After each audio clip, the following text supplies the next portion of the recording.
CM Siddaramaiah ಅವರ ರಾಜೀನಾಮೆಗೆ ಆಗ್ರಹಿಸಿ ಮೈಸೂರಿನಲ್ಲಿ ಬಿಜೆಪಿ ಕಾರ್ಯಕರ್ತರು ಬೃಹತ್ ಪ್ರತಿಭಟನೆಯನ್ನು ಕೂಡ ಹಮ್ಮಿಕೊಂಡಿದ್ದಾರೆ. ಈಗಾಗಲೇ ಸಕಲ ಸಿದ್ಧತೆಯನ್ನು ಕೂಡ ಕಾರ್ಯಕರ್ತರು ಮಾಡ್ಕೊಂಡಿರುವಂತದ್ದು. ನಾನಿವಾಗ ಮೈಸೂರಿನ ಬಿಜೆಪಿ ಕಚೇರಿ ಬಳಿ ಇದ್ದೀನಿ. ನನ್ನ ಎಡಭಾಗದಲ್ಲಿ ಕೂಡ ನೋಡಬಹುದು. ಇದೇ ಒಂದು ಕಚೇರಿಯಿಂದ ಒಂದು ಪ್ರತಿಭಟನೆ ಕೂಡ ಆರಂಭ ಆಗುತ್ತೆ. ಬೆಳಗ್ಗೆ 11 ಗಂಟೆಗೆ ಪ್ರತಿಭಟನೆ ಕೂಡ ಆರಂಭವಾಯಿತು. ಈಗಾಗಲೇ ಮೂಡಾ ಪ್ರಕರಣಕ್ಕೆ ಸಂಬಂಧಪಟ್ಟಂತೆ ಎಫ್ಐಆರ್ ದಾಖಲಿಸಕ್ಕೂ ಕೂಡ ಕೋರ್ಟ್ ಸೂಚನೆಯನ್ನ ಕೊಟ್ಟಿರುವಂತದ್ದು. ಇವುಗಳ ಮಧ್ಯೆ ಇಂದಿನಿಂದ 3 ದಿನಗಳ ಕಾಲ ಸ್ವತಃ ಸಿಎಂ ಸಿದ್ದರಾಮಯ್ಯ ಅವರು ತವರು ಜಿಲ್ಲೆಯಲ್ಲಿ ಇರ್ತಾರೆ. ಪ್ರಮುಖವಾಗಿ ಇವತ್ತು ಕೆಡಿಪಿ ಸಭೆಯನ್ನು ಕೂಡ ಹಮ್ಮಿಕೊಂಡಿದ್ದಾರೆ. ಜಿಲ್ಲಾ ಪಂಚಾಯತಿಯಲ್ಲಿ ಕೆಡಿಪಿ ಸಭೆ ಕೂಡ ನಡೆಯುತ್ತೆ.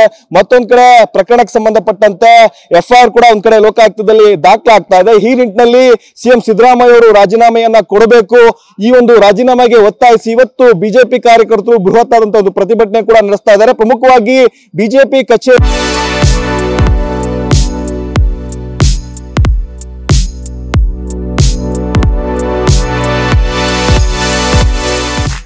ಜಿಲ್ಲಾ ಪಂಚಾಯತಿವರೆಗೂ ಕೂಡ ಒಂದು ಪ್ರತಿಭಟನೆಯನ್ನ ನಡೆಸಿ ಅಲ್ಲಿ ರಾಜೀನಾಮೆ ಕೂಡ ಆಗ್ರಹಿಸುತ್ತಿರುವಂತದ್ದು. ಬಿಜೆಪಿ ಪ್ರತಿಭಟನೆ ಹಿನ್ನೆಲೆಯಲ್ಲಿ ಈ ಒಂದು ಬಿಜೆಪಿ ಕಚೇರಿ ಬಳಿ ಕೂಡ ಸಾಕಷ್ಟು ಪೊಲೀಸ್ ಭದ್ರತೆಯನ್ನು ಕೂಡ ಮಾಡ್ಕೊಂಡಿರುವಂತದ್ದು. ಬಿಜೆಪಿ ಕಚೇರಿ ಮುಂಭಾಗದಲ್ಲಿ ಕೆಎಸ್ಆರ್ಪಿ ವಾಹನಗಳನ್ನು ಕೂಡ ಈಗಾಗಲೇ ನಿಯೋಜನೆ ಮಾಡಿದ್ದಾರೆ. ಪ್ರಮುಖವಾಗಿ ಆ ಒಂದು ಮಾರ್ಗದಲ್ಲಿ ಎರಡೂ ಕಡೆಯಲ್ಲೂ ಕೂಡ ಬ್ಯಾರಿಕೇಡ್ ಗಳನ್ನ ಅಳವಡಿಸಿ ಇಲ್ಲೇ ಆ ಒಂದು ಪ್ರತಿಭಟನೆಯನ್ನು ಕೂಡ ತಡೆಯುವಂತ ಕೆಲಸಕ್ಕೂ ಕೂಡ ಪೊಲೀಸರು ಮುಂದಾಗ್ತಾ ಇದ್ದಾರೆ. ಈ ನಿಟ್ಟಿನಲ್ಲಿ ಈಗಾಗಲೇ ಪೊಲೀಸರು ಎರಡೂ ಬದಿಗಳಲ್ಲೂ ಕೂಡ ಈಗಾಗಲೇ ಬ್ಯಾರಿಕೇಡ್ ಗಳನ್ನ ಕೂಡ ಅಳವಡಿಸ್ತಾ ಇರುವಂತದ್ದು. ಪ್ರಮುಖವಾಗಿ ಬಿಜೆಪಿ ಕಚೇರಿಯಿಂದ ಜಿಲ್ಲಾ ಪಂಚಾಯತಿ ಕಚೇರಿ ಕೂಗಳತೆ ದೂರದಲ್ಲಿದೆ. ಅಲ್ಲಿವರೆಗೂ ಕೂಡ ಒಂದು ಪ್ರತಿಭಟನಾ ಮೆರವಣಿಗೆಯನ್ನ ನಡೆಸಿ ಅಲ್ಲಿ ಒಂದು ಬೃಹತ್ ಆದಂತಹ ಒಂದು ಪ್ರತಿಭಟನೆ ಕೂಡ ನಡೆಸ್ತಾರೆ. ಸಿಎಂ ಸಿದ್ದರಾಮಯ್ಯ ಅವರು ಪ್ರಕರಣಕ್ಕೆ ಸಂಬಂಧಪಟ್ಟಂತೆ ರಾಜೀನಾಮೆಯನ್ನ ಕೊಡಲೇಬೇಕು ಅನ್ನೋದನ್ನ ಒತ್ತಾಯವನ್ನ ಮಾಡಿ ಇವತ್ತು ಪ್ರತಿಭಟನೆ ನಡೆಸ್ತಾ ಇದ್ದಾರೆ. ಈ ನಿಟ್ಟಿನಲ್ಲಿ ಸಾಕಷ್ಟು ಬದ್ಧತೆಯನ್ನು ಕೂಡ ಪೊಲೀಸರು ಮಾಡ್ತಾ ಇದ್ದಾರೆ. ಪ್ರತಿಭಟನೆಯನ್ನ ಇಲ್ಲೇ ತಡೆಯುವಂತ ನಿಟ್ಟಿನಲ್ಲೂ ಕೂಡ ಒಂದು ಬ್ಯಾರಿಕೇಡ್ ಗಳನ್ನು ಕೂಡ ಪ್ರಮುಖ ರಸ್ತೆಗಳಲ್ಲೂ ಕೂಡ ಹಾಕೊಳ್ತಾ ಇರುವಂತದ್ದು.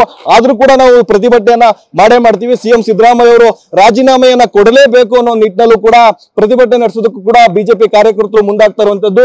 ಇನ್ನೇನು ಕೆಲವೇ ನಿಮಿಷಗಳಲ್ಲೂ ಕೂಡ ಪ್ರತಿಭಟನೆ ಆರಂಭ ಆಗುತ್ತೆ. ಸಾಕಷ್ಟು ಬಿಜೆಪಿ ಕಾರ್ಯಕರ್ತರು ಕೂಡ ಆ ಒಂದು ಜಿಲ್ಲಾ ಬಿಜೆಪಿ ಕಚೇರಿ ಏನಿದೆ ಅಲ್ಲಿ ಜಮಾವಣೆಗೊಂಡು ಜಿಲ್ಲಾ ಪಂಚಾಯತಿ ಕಚೇರಿಯವರು ಕೂಡ ಮೆರವಣಿಗೆ ಮೂಲಕ ತೆರಳಿ ಸಿಎಂ ಸಿದ್ದರಾಮಯ್ಯ ಅವರು ರಾಜೀನಾಮೆಯನ್ನ ಕೊಡಲೇಬೇಕು ಅನ್ನೋ ಕೂಡ ಒತ್ತಾಯಕ್ಕೆ ಮುಂದಾಗಿರುವಂತದ್ದು.